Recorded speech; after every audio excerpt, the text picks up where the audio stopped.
नमस्ते PT strivers, hope you all must be doing well. आज हम डिस्कस करेंगे पीटी के स्पीकिंग मॉड्यूल के रीड अलाउड्स के बारे में। सबसे पहले जो रीड अलाउड में हमें जो स्कोरिंग मिलती है वो हमें फ्लुएंसी, प्रोनाउंसिएशन और कंटेंट से मिलती है। फ्लुएंसी का मतलब बिल्कुल भी स्पीड नहीं होता है।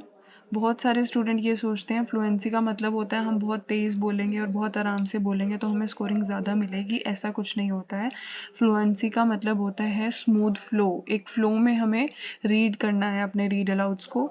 और सेकंड था प्रोनाउंसिएशन। प्रोनाउंसिएशन का मतलब भी बिल्कुल एक्सेंट नहीं होता है। एक्सेंट बिल्कुल ही डिफरेंट चीज़ है। प्रोनाउंसिएशन मतलब होता है वर्ड्स की क्लैरिटी। वर्ड्स को हमें क्लियरली बोलना है, अपना एक्सेंट हमें नेचुरल रखना है सिर्फ। और कंटेंट जो जिसकी हमें स्कोरिंग मिलती है, कंटेंट टास्क ओरिएंटेड होता है।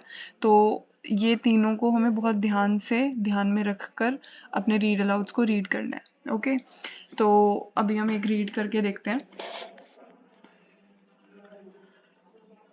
A team of international researchers has uncovered a fascinating phenomenon in response to rising global temperatures. Himalayan glaciers are actively working to preserve themselves by cooling the air in contact with their ice surface.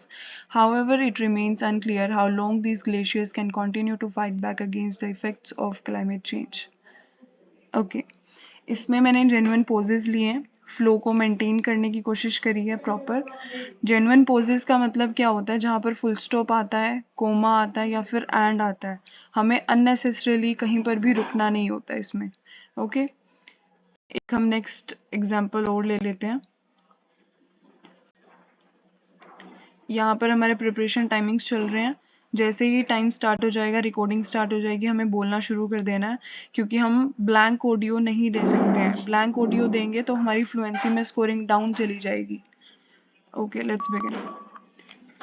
The correlation between elevated blood pressure levels and a multitude of health complications is widely acknowledged. However, recent studies have shed light on an equally concerning aspect. Researchers have discovered that these fluctuations in blood pressure can not only be detrimental to overall health but also act as a potential precursor to the development of dementia and vascular disease. Okay, this was my example for read alouds.